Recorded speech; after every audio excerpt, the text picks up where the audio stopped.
बेटी बचाओ बेटी पढ़ाओ योजना अंतर्गत जिला स्तरीय कार्यशाला का हुआ आयोजन। महिलाओं से संबंधित विषयों पर हुई चर्चा। नागौर में आज 27 मार्च को महिला अधिकारिता विभाग द्वारा बेटी बचाओ बेटी पढ़ाओ योजना अंतर्गत एक दिवसीय जिला स्तरीय सामाजिक एवं आर्थिक सशक्तिकरण सह मीडिया कार्यशाला का आयोजन सोमवार को मानेसर स्थित कृषि विभाग के सभागार में किया गया। कार्यशाला के प्रारंभ में महिला अधिकारिता विभाग के उप निर्देशक जितेंद्र शर्मा ने आए हुए प्रतिभागियों को कार्यशाला आयोजन के उद्देश्य से अवगत कराते हुए बेटी बचाओ बेटी पढ़ाओ योजना का विस्तृत विवरण प्रस्तुत किया तथा विभाग द्वारा महिलाओं के लिए संचालित की जा रही विभिन्न योजनाओं एवं गतिविधियों के बारे में बताया। साथ ही उन्होंने इस योजनाओं के क्रियान्वयन में विभिन्न विभागों की भूमिका, योजना का बजट आवंटन तथा योजनाओं के प्रचार प्रसार में मीडिया की भूमिका के बारे में प्रतिभागियों को अवगत कराया। इस अवसर कार्यशाला को मुख्य जिला शिक्षा अधिकारी मुंशी खान ने संबोधित किया और शिक्षा के क्षेत्र में बालिकाओं एवं महिलाओं की भूमिका पर अपने विचार व्यक्त किए। उन्होंने कहा कि सही शिक्षा से सही निर्णय लेने में मदद मिलती है।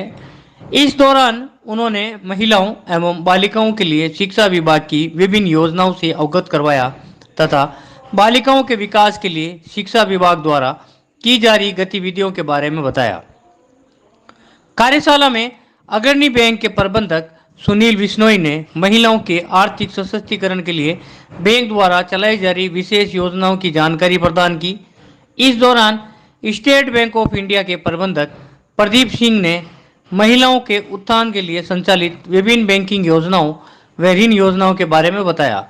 कार्यशाला में मरुधर ग्रामीण बैंक के बैंक मैनेजर मनोज कुमार ने ग्रामीण क्षेत्र की महिलाओं के लिए बैंकिंग सुविधाओं पर अपने विचार व्यक्त किए।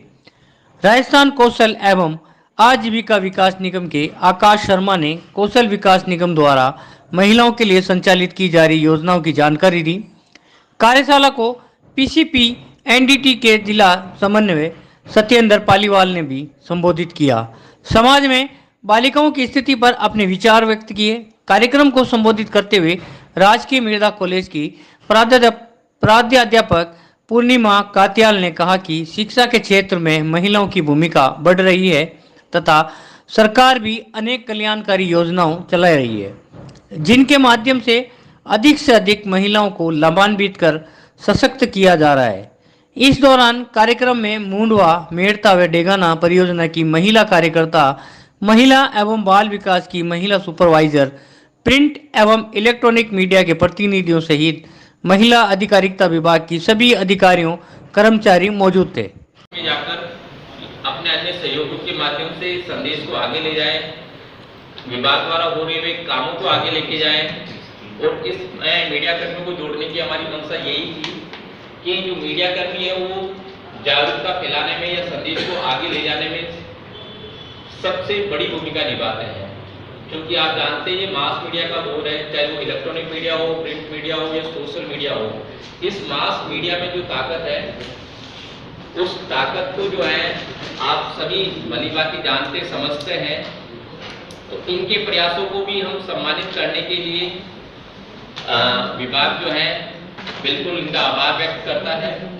यहाँ ये पधारे, मैं पुनः से इस कार्यशाला में पधारे हुए विभिन्न विभागों के प्रतिनिधियों का, हमारे मीडिया बंधुओं का एक बार पुनः से हार्दिक स्वागत करता हूँ और कार्यक्रम को आगे ले जाने के लिए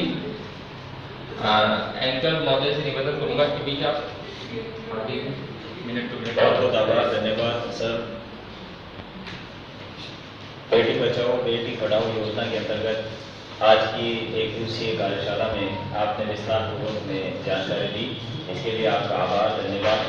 कार्यक्रम की अगली कड़ी में हमारे सीडीओ साहब ने इससे पहले हमारे चिकित्सा स्वास्थ्य विभाग द्वारा जो बालिकाओं महिलाओं की कल्याणकारी योजनाओं के बारे में प्रेजेंटेशन के लिए मैं निवेदन करूंगा सत्येंद्र जी पालीवाल जो पीसी। धन्यवाद। अंतर्राष्ट्रीय महिला दिवस सप्ताह के अंतर्गत आयोजित आज की मीडिया कार्यशाला सम्मानित मंच और यहाँ पधारे मीडिया से और सम्मानित महिलाएं, जैसा कि जानते हैं बेटी बचाओ बेटी पढ़ाओ अभियान हमारे देश में चल रहा है। इस अभियान को 2015 में हमारे प्रधानमंत्री जी ने शुरुआत की थी। तो अभियान चलाने का उद्देश्य बड़ा व्यापक है, स्पेशली महिलाओं का उनको समुचित अवसर प्रदान करना, उनका समाज में विकास करना।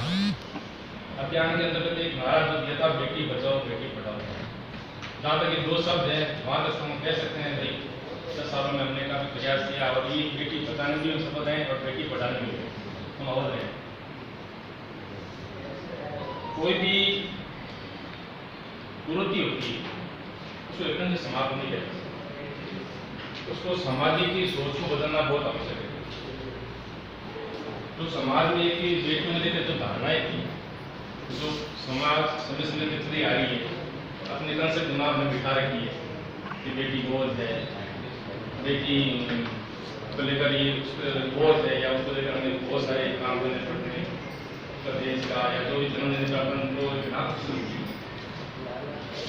तो इसको समाप्त करने में हमें बहुत समय लगता है और इस अभियान के माध्यम से ही हमने प्रयास किया कि समाज के अंदर बेटियों की स्थिति सुधरे। तो इसमें मैं सोचता हूँ 3 बिंदु बहुत इम्पोर्टेंट है। पहला शिक्षा, दूसरा जागरूकता, तीसरा मीडिया। शिक्षा में बाकी सब बाद में आती है। समाज में सरकार ने जो बेटियों को शिक्षा दी है, मैं ये सोचता हूँ बेटी बचाने में इस शिक्षा में महत्वपूर्ण रोल पड़ जाती है। आज अपने से 10-15 साल पहले की पीढ़ी की बात नहीं करता, लेकिन अभियान शुरू हुआ था जब इस अभियान को चिकित्सा विभाग है या शिक्षा विभाग है, महिला अधिकार विभाग है, ICDS है, जो भी समाज के बीच में गया इस अभियान को लेकर के, तो उसने उस जो धारणाएं बदलने में बड़ा प्रयास किया। तो लेकिन ये प्रयास तभी सफल हुआ जब वो बेटियां पढ़ रही, जब बेटियां भविष्य में माँ बनेगी या जो पीढ़ी है लड़के लड़कियां पिता बनेंगे, उनको हमने ये दिमाग में बिठा दिया कि जो कंसेप्ट आपकी धारणाएं हैं जो पुरातन समय से चली आ रही है कि बेटी बोझ है, बेटे वंश बढ़ाते हैं, इस धारणा को चेंज करना पड़ेगा। तो बेटियों को जब पढ़ाई शुरू हुई, उन्होंने समझ लिया कि ये उनके पास बहुत सारा अधिकार है। पहले क्या होता था को जैसे कोई घर में गर्भवती महिला होती है तो सबसे पहले हमारे परिवार में समाज में यही कंसेप्ट होता है कि इस महिला के घर का ध्यान दे। आता है स्वाभाविक है क्योंकि हमारी साइकोलॉजी है, क्योंकि हमारे हिंदुस्तान में समाज में ये एक दिमाग बैठ चुकी है कि लड़का होना बहुत मैंने अगर लड़के के उस महिला का सम्मान नहीं पड़ेगा, उस परिवार का मान सम्मान नहीं पड़ेगा। क्यों? अच्छा ये हमें पता है धार्मिक कारण है, सामाजिक कारण, हमारा सोशल सिस्टम है, लेकिन इस धारणा को बदलने में हमारा प्रयास रहा। पहले थी वो बहुत सुधरी है और महिलाएं काफ़ी जागरूक हैं और गर्ल स्टूडेंट्स की तादाद भी काफ़ी बढ़ गई है। जैसे कि अभी विकास शर्मा जी ने बताया, महिलाओं के लिए इतनी योजनाएं बनाई गई हैं, तो ये महिलाओं को अगर उन तक पहुंच जाती हैं, क्योंकि हम देख रहे हैं जैसे कि आपने बताया हाउसमेट्स हैं या वो हैं, तो मैं अपनी पर्सनली बात करती हूँ कि यहाँ पे हमारे घर के आसपास हम काफ़ी महिलाओं को देखते रहते हैं जो बेचारी कुछ नहीं कर पाती हैं। तो अगर उन लोगों तक ये प्रशिक्षण पहुँचे तो वो काफ़ी सशक्त हो सकती हैं। देखा ये जाता है कि कुछ लोग ही इसको यूज़ कर पाते हैं। हमारा ये रहेगा कि अगर हम उनको प्रचार प्रसार में थोड़ा सा मतलब उनको एक्सप्रेस कर पाए, उन लोगों को पहुंचा पाए, तो ज़्यादा से ज़्यादा महिलाएं लाभान्वित होंगी। नहीं तो क्या है कि एक कुछ समाज का कुछ पक्ष जो है थोड़ा सा बहुत हिस्सा वही केवल उसका उपयोग कर पाती हैं, या वो या उसकी पीढ़ी दर पीढ़ी बस, लेकिन बाकियों को नहीं मिलता है। तो ये चीज़ थोड़ा सा रहेगी। अभी एक जगह ने बोला था वो गड़रिया लोहार और उनके लिए, मैं हाउसिंग रोड में रहती हूँ, तो वो हाउसिंग रोड के पास तो पूरी गड़रिया लोहार की कम से कम 20-25 फैमिलीज आती हैं और औरतों की और बच्चों की बड़ी दयनीय स्थिति है वहाँ पे। अब उनके पास शायद पैसा भी है, लेकिन उनको किसी का कोई आधार कार्ड नहीं बना हुआ है, किसी को कुछ पता ही नहीं है।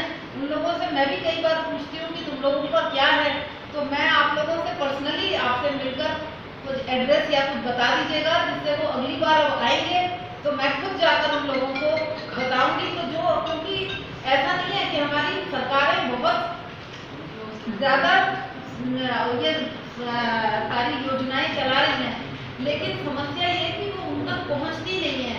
तो ये मेन बात ये है कि इन बहुत अच्छी योजनाओं को ज़्यादा से ज़्यादा महिलाओं तक अगर पहुंचाया जाए तो महिलाएं सशक्त होंगी। और धीरे धीरे बढ़ रहा है, लेकिन ये शायद और गति पकड़ लेगा अगर हम थोड़ा सा ध्यान देंगे। हम अपने आसपास की महिलाओं को ही अगर सभी महिलाएं 2-3 महिलाओं को ही अगर जागरूक करके इन योजनाओं से जोड़ें तो मुझे लगता है कि ये सफल ज़्यादा होगी।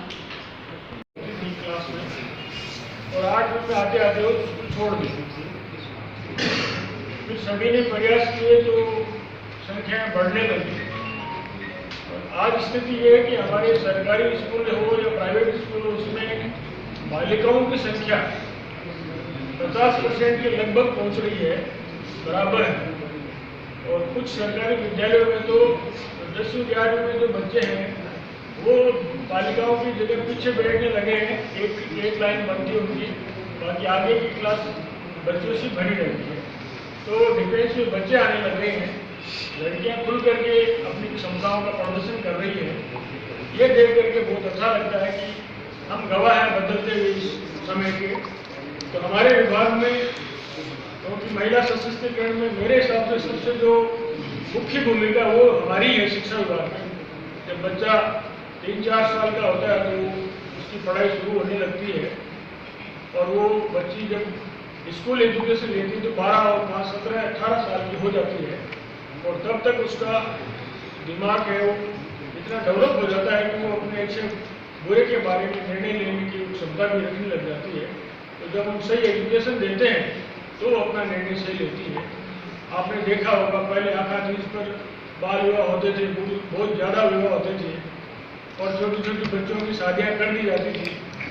आजकल आखिर पर वो सामान्य विवाह होते हैं, वो भी बड़े बच्चों के होते हैं। छोटे बच्चों के चोरी छुपे हो सकता है, कुछ समाजों में 1-2% है, लेकिन मैं खुद गवाह हूँ। हमारे ग्रामीण क्षेत्र में हम रहते हैं तो 18 साल से नीचे की बच्ची की शादी नहीं हो रही आजकल, तो बहुत अच्छा लग रहा है। तो इसी कड़ी में मैं बताना चाहूँगा कि सबसे पहले तो हमारे विभाग में शिक्षा विभाग जैसा कि सभी को पता है कि समाज में बदलाव लाने, वो भी सकारात्मक बदलाव लाने में मीडिया की प्रभावी भूमिका है, जिसका निर्वहन मीडिया समय समय पे सामाजिक दायित्व को पूर्ति करने के लिए करता रहा। मीडिया को हम लोकतंत्र का चौथा स्तंभ भी कहते हैं। जब चौथा स्तंभ कहते हैं तो इनका कर्तव्य और जिम्मेदारी थोड़ी बड़ी हो जाती है।